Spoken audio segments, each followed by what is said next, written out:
All right, we are back here on In the Huddle, and it's time to move on to the next topic that we have today on this show because week 2 is already in the books. We are on the way to week 3. Cleared the game come on tomorrow that we're going to preview on the show. The Browns, the Steelers is going down, but it's still Wednesday. We still feeling the effects of a great loaded, just roller coaster week 2, and what we want to do is present a segment paying homage to what we saw in week 2. So basically, the segment is as follows. What are some of the NFL surprises and disappointments that we saw through 2 weeks of the NFL football season already in the books? And Zach, if you want to do the honors, you can kick us off. Yeah, well, so I will start off with two of them just because they're intertwined a little bit, and one is a surprise and one is a disappointment. I'll start off with a surprise, and it's crazy because I wasn't expecting much from this team going into the season. I was expecting them to pick top 5. I don't love their quarterback, and just from an overall talent perspective, I don't think the team is great. But the New York Giants have really stood out to me for a few reasons. And I was just bored this morning, and I was looking at Brian Dable's Wikipedia page. I was just curious. I know he's been a lot of places, and he's been around the league for a long time, but I just wanted a better, clearer view of literally everywhere this guy has been. And this guy has been in the NFL now for over 20 years. And that's impressive because he's only 47 years old. He's not that old. He still has a long coaching future ahead of him. And he's known as a Belichick guy. He started his coaching career with New England, and we know most of the time those people in the Belichick cocoon, they don't do well once they leave. And I'm looking at Brian Dable, and it's interesting. So he's with New England from 2000 to 06, just various places, and then he goes to a couple other places, and he fails miserably. He was the Jets quarterback coach. He was the Browns offensive coordinator, the Dolphins offensive coordinator, and then he goes back to New England, and he goes back to Alabama. He works for Nick Saban, and that's usually when you go back to Belichick. We're seeing it right now with Matt Patricia and Joe Judge. That means you're desperate. That means wherever you just came from, it really didn't work out. And then he finally gets somewhere, though. He goes to Buffalo for 4 years just about, and he works with Josh Allen, and he proves okay, I could have some success outside of the New England tree. And then right away, he comes to New York. And clearly, we know this Giant team, again, it's not the most talented team, but there is a clear difference between watching them under Brian Dable to some of the other coaches they've had, whether it's Joe Judge, whether it's Pat Shurmur and Ben McAdoo. It is clear this staff has a vision. They know what they're doing. The Giants have come prepared, ready to play over their past 2 games. And they have been a great surprise. And I think there's just a chance okay, even though a lot of other coaches from the Belichick cocoon have just failed miserably, Brian Dable had success in somewhere else, not named New England. As a matter of fact, he developed arguably the best quarterback in the league right now. And there's all the reason in the world to believe, okay, this guy's a good football coach. He knows what he's doing. So the Giants are surprised. My disappointment, another guy from the Belichick tree, and it's Josh McDaniels and the Raiders. And I heard something that Josh McDaniels said the other day after the game, and I almost thought I was hallucinating. I had to do a double take. He said that we still have to learn how to win. We're learning how to win. And I'm just sitting here thinking, didn't you just take over a 10-win team that made the playoffs last year? And didn't you just bring in a wide receiver that literally the last 2-3 years has been on the best team in the regular season in the NFC, and you don't know how to win? And when you look at Josh McDaniels and his resume, I know that everyone that's worked around him thinks he's a high-level guy, and he had a lot of success as the offensive coordinator in New England with Tom Brady. Brady's a huge fan of him. He's a very important part of all of the Patriot dynasties and all the success that he had. But in week 1, I was willing to give him a pass, even though I did tell you, I was damn, I really hope Josh McDaniels is not like all of the other Patriot coaches and completely in over his head. But even though they lost that game, Derek Carr threw 3 interceptions.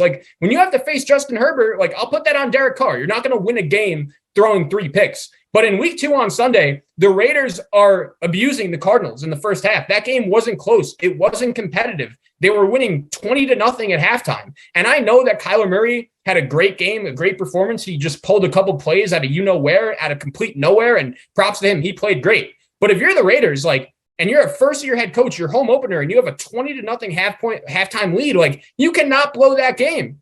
And it's unacceptable. And when he says, oh, we still have to learn how to win, no, this team is ready to win. It made the playoffs last year. And I was someone that was high on this Raider team. I picked them to get back to the playoffs for the second year in a row. But, man, they've been really disappointing to me. And it just shows you, like Josh McDaniels, he has never had any coaching success outside the Belichick tree, outside in New England, just like a lot of other guys under Belichick that have failed miserably as a head coach. And we have a pretty good sample size now. It's about 10 years. These Belichick assistants don't work, except for, I think, the guy, Brian Dable, that had some success in Buffalo outside the cocoon of Belichick. So I intertwine those two just because you have two Belichick guys, and I get the rep around the Belichick guys is they can't do anything once they leave. But I see one guy that's doing really well, and I'm seeing another guy that I think could be on his way to failing miserably.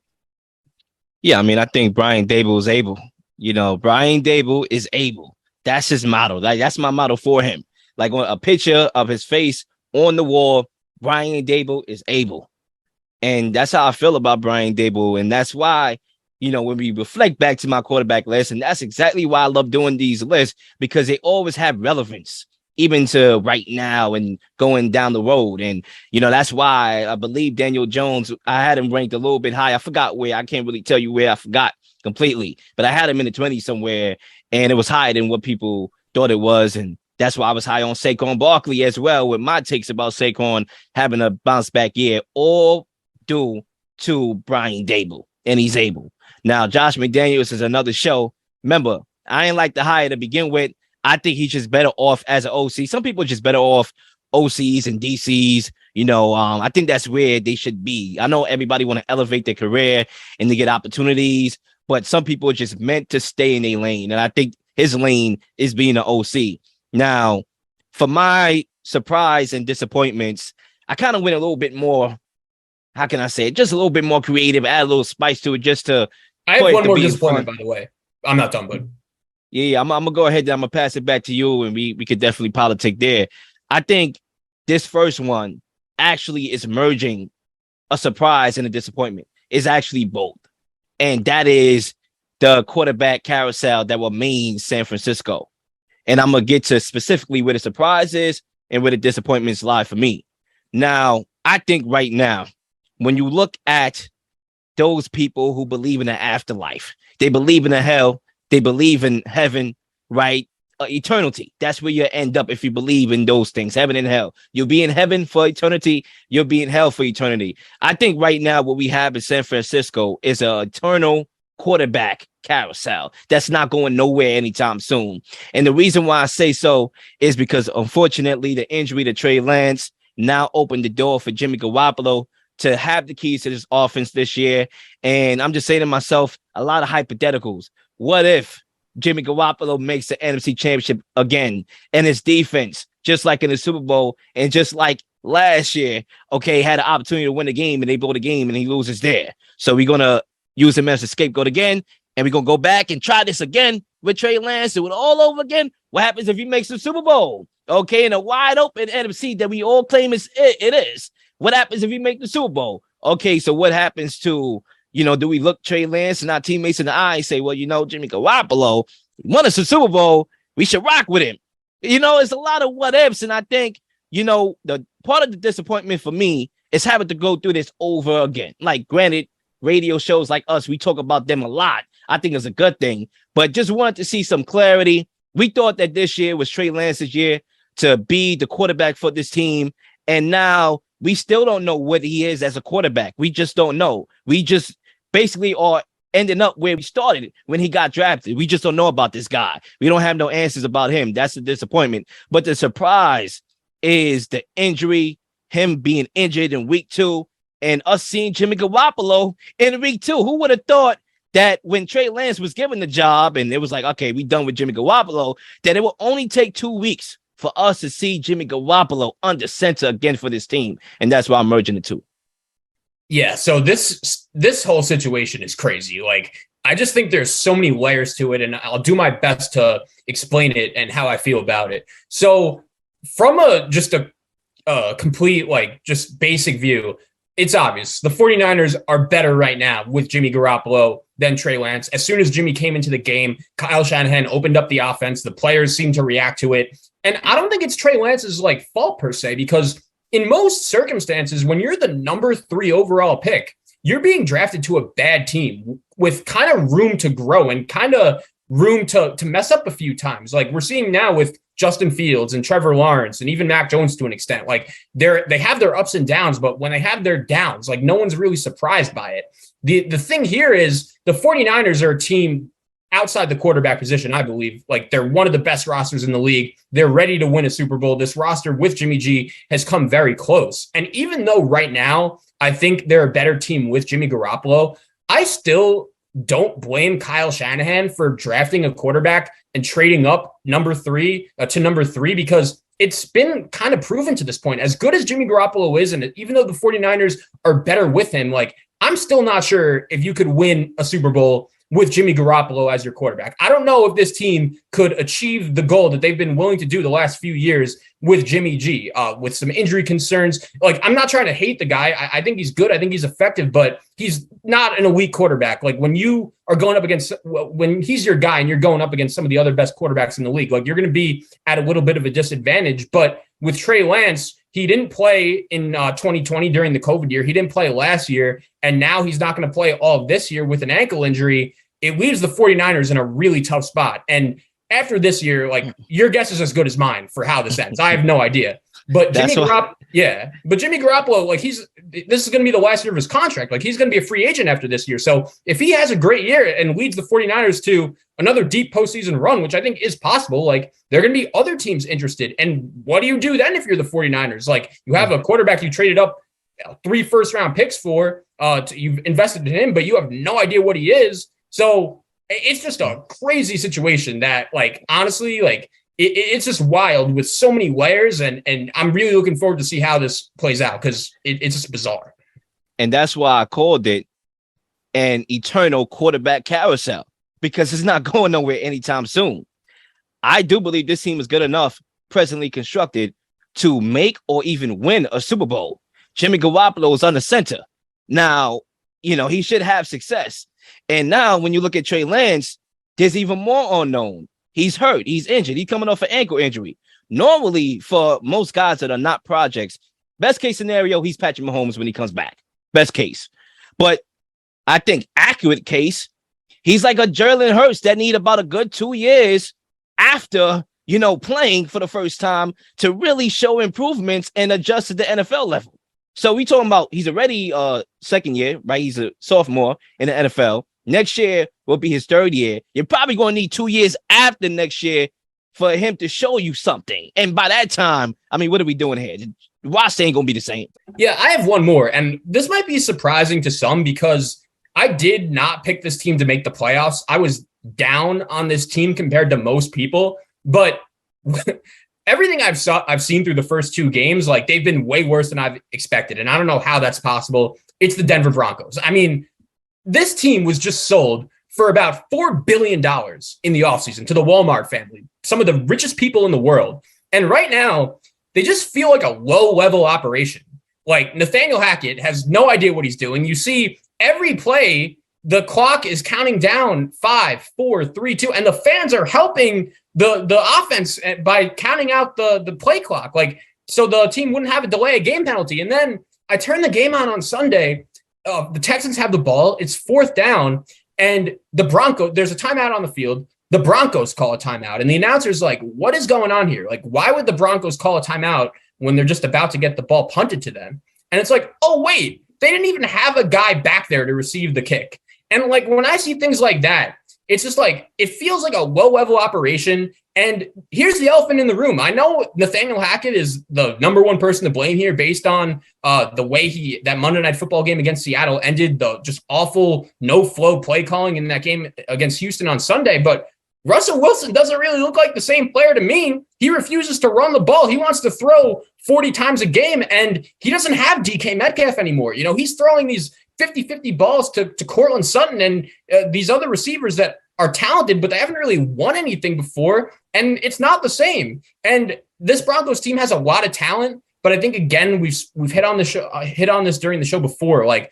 just because you have a talented roster and you bring in a really good quarterback, and again, I'm not blaming the Broncos for trading for Russell Wilson and paying him. That was a trade that anyone who would have been the GM of the Broncos would have been willing to make. But I also think it was just unreasonable to think that this guy with a head coach that really has no business being one and a group of players that have never won anything before. Like it's not that easy. And right now, the Broncos just feel like a low run, like just a kind of like, I don't even know how to describe it, but things are not going well in Denver right now. And I think a lot of people are surprised by it. Just the fact that there's no cohesion. There's a lot of talent in that room, but they're clearly not on the same page. I don't know if anyone knows what's going on. And again, I just go back to that Walmart family. Like, I remember that press conference. He pronounced Roger Goodell's name wrong. Like, that's how much money he had. Like, he had no idea who Roger Goodell was. And he's still like, yep, I'm going to buy an NFL team just because I know I'm going to make even more money from it. And I just don't know how much patience they're going to have, because you don't have to be John Madden to tell, like, when you watch the Broncos right now, it's just not going well.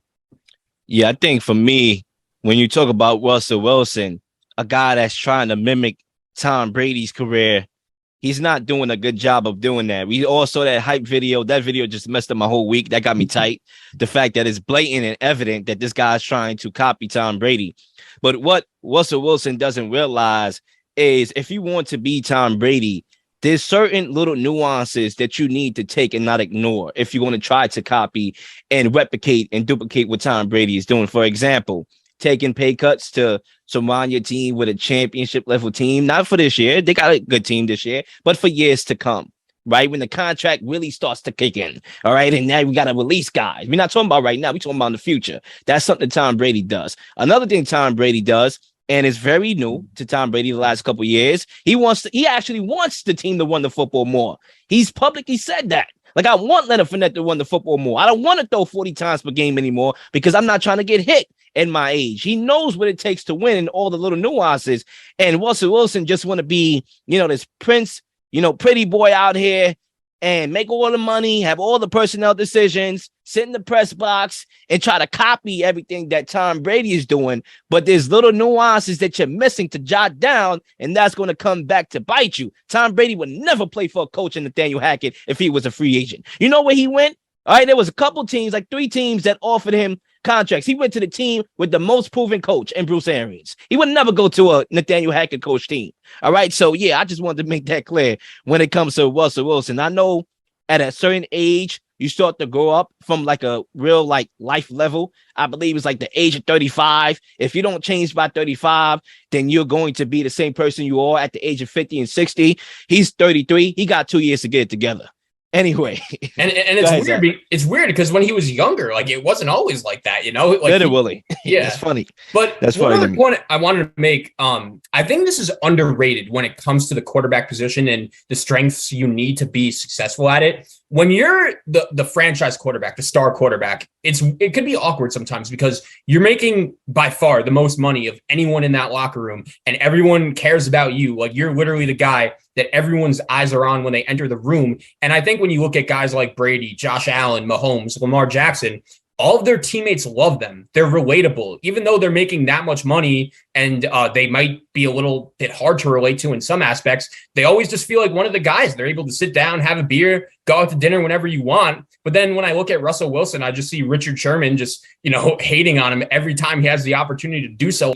I have a couple more, but I'm going to talk about 2 out of the 3 that I have more extensively than the others, just for time purposes. I think for my surprise, quickly here, I would just say Tua Tagovailoa having the second half and the perfect fourth quarter he did. I already wrote his obituary. Homie alive, homie sat up like the Undertaker. I remember texting in the chat, he's done, he's finished, and he came through and had himself a day. I mean, 400 yards, 6 touchdowns. It was a vintage Alabama performance. And I'm just wondering what that performance is going to do to his confidence. If he could build and cash in that money in the bank right now, because this is the time going up against Buffalo week 3, to go 3-0. This is Tua's time to really capitalize off of his own performance and his own lob to finish the dunk. So we'll have to see if he does. Yeah, not going to lie. Watching that Dolphin-Raven game in the first half, I have to be honest. I did ask myself, if Brian Flores was coaching the Dolphins, would Tua be benched by now? Because I think there was a chance he would have been based on he wasn't great in the first half. But that receiving core of Hill and Waddle, I think it is the best duo wide receiver-wise in the NFL right now. And Mike McDaniel's been really impressive. I think the interesting thing with the Dolphins, and they were a team that I know you were high on, a lot of other people were, after all the offseason moves they made. I looked at their first 4 games and I was like, damn, Mike McDaniel's first game as a head coach, he has to face Bill Belichick. That is a huge coaching mismatch. I don't care how good Mike McDaniel is. Like when it's your first game and you're going up against a guy that has all those Super Bowl rings, like that's not easy. And then you have to go up against Lamar Jackson, Josh Allen, and Joe Burrow the next 3 games. Like, how would the Dolphins start the season? And at the very worst, they're going to be 2-2. You would like to get at least one of these next 2 games, even though they won't be easy. But yeah, that fourth quarter was something, man. I mean, it's 35-14 Ravens. I kind of tuned the game out, and all of a sudden I'm keeping track. It's 35-21 and 35-28. And I mean, that one Tyreek Hill touchdown, who I think it was the one to give them the lead. Like, the Ravens defensive back just like stopped running. Like, since when is that part of the playbook? When you're covering Tyreek Hill, he just stood there. It was crazy. And, I was someone that was really high on the Ravens going into the season. I picked them to win the Super Bowl. And in the first half, I was feeling pretty good about that. But that secondary, it's crazy because that's usually the strength of their team. That could be a huge question mark. I think moving on to a disappointment that I have, I would definitely say the Chargers losing to the Chiefs despite dominating the game for like 85% of the game. And the reasons why I say so is because I tweeted about it and I said to myself, a lot of people cannot differentiate the situation when it comes to talking about where Justin Herbert lies in the quarterback, the quarterback galore when it comes to Mahomes, Josh Allen, etc. And the reason why I say that is because Mahomes actually got bailed out of 4 interceptions. Okay, 4. Like, there was 4 interceptions that he got bailed out of. One was a drop that could have ended the game pretty much when they was up 17-7. Another was called back because of a call that was a terrible call by the referees. And another was another drop by the same cat, Asante Samuel, in the end zone. He could have intercepted that. And there was another one that was dropped as well. And I'm saying to myself, Mahomes could get away with that and still win the game. And it's like, cool, because we know him to be Mahomes, to be a quarterback that ever since he came to the league, all he has done is win. But Justin Herbert, he throws 4 interceptions. He's not going to get away with it because he has to be better than what Mahomes has to be for the Chargers. Like, he has to be better for his team than Mahomes because he doesn't have the era to make a mistake like he did throwing that interception in the end zone. Literally, that play cost the game. Even though there was the 4 interceptions that, like I explained, could have won the game. That play right there, despite the interceptions, cost the game. Like, literally. And it's like, he only gets to make 1 error and it's over. But Mahomes could potentially make 4 and it's not over. They win the game. And win the game, even though the score was closer, almost definitively. Like, it's crazy to me. And that's why I'm disappointed. Well, let me ask you this. And this is a thought I've had about the Chargers watching them Thursday and really watching them through since Brandon Staley took over. And I will admit, like, Brandon Staley looks like he's a pretty good defensive coach. The defense looks much improved and they should be much better than they were last year. But when I watch the Chargers offensively, as good as Herbert is, and they have a lot of weapons, and I know Keenan Allen was out in this game, which may have contributed to it, but there's no like creativity. There's no innovation. Like, imagine Brian Dable. And it's funny, like, he was in the conversation to become the Chargers coach when they hired Brandon Staley. Like, imagine Justin Herbert had like a creative, innovative offensive mind. And I'm asking this because I know you're really high on Brandon Staley. You picked him to win coach of the year. And again, I think their defense looks much improved, but like, we're seeing it with the Bears right now too. When you have a young quarterback, you need that guy that he could lean on from the offensive perspective. And hopefully, like, as I know defense is important, it wins championships. Like, that, when you have a young franchise quarterback that you are invested so much in, like, you just figure out the rest. And as good as Justin Herbert is, and I agree, like, I watch him and he's elite. Like, there's nothing he can't do. But at the same time, like, as great as he is, why is his, and I know record doesn't mean everything, but why is his record 16-18? Like, when you watch him and you see that record, like, it's impossible. Like, as great as he is, like, and I know wins and losses, it's not technically a quarterback stat, but we know deep down it matters. And as good as he is, like, he has a career record under 500. I just wonder, as much talent as this Charger team has, like, they just need some creativity on offense, I think. To start off with the creativity, I think it starts by going for the home run, bringing in an Odell Beckham Jr. Why not? You have Keenan Allen. He always has this hamstring lingering issue. You know, Mike Williams was known to be injury prone. I think he kind of defeated that narrative for the last couple of years. He's been relatively dead when you need him. Why not go for the third guy and put a stamp? If the Eagles or any other team can go for it, why not go for it? Why not bring in an Odell Beckham Jr., who you don't need right now, but you can use in the back end of the season heading into the playoffs, because you already went all in defensively and you put the pieces. I thought the defense looked great. I still believe in this Chargers team because of that defense looking so stout, and because they actually are building the team to stop Kansas City the right way. It's about the execution. They did everything different from a good perspective, in the sense that a lot of people have this dumb narrative that you beat Kansas City by building your team. When they say build your team to beat Kansas City, they talking about offensively. I'm gonna just put up more points than Kansas City. Excuse me. No, that's not the way to go. You want to build your team to stop Kansas City. And that's what the Chargers did this offseason. But it's all about execution. And for 85% of this game, they accomplished that mission. But it's about the winning that gives you that other 15% to make it a 100% effort. Yeah, the other thing I'll say with the Chargers is, like, I don't know why they don't throw it deep on first and second down. Every first and second down play is either a handoff or a screen pass or a dink and dunk. Like, you have Justin Herbert. Like, why don't you throw the ball deep down the field early? Be aggressive. I know, like, you have a good defense, yes. And this is kind of why, like, I know we spoke a little bit about it during the game, but, like, I don't think this lost them the game. But when you have 4th and 1 from midfield, like, what are you doing punting the ball to Patrick Mahomes? No, I agree with that. They definitely need to be a little bit more creative, because we know with the Chiefs, that's their forte, creativity. Andy Reid and the play calling, they always design something up. And even when you have a loss like Tyreek Hill, they're able to economize what they have on the field, even though that rhymes. It's the same thing. But I have one more disappointment, and then I'm done. And that is fan behavior. I want to go a little bit more creativity with this one. It's fan behavior. That's my biggest disappointment. And it was mainly a week 2 thing. You know, I think there was a couple instances where fans lost their complete minds. One of them being the Browns fans in particular. You know, one threw a bottle at owner Jimmy Haslam.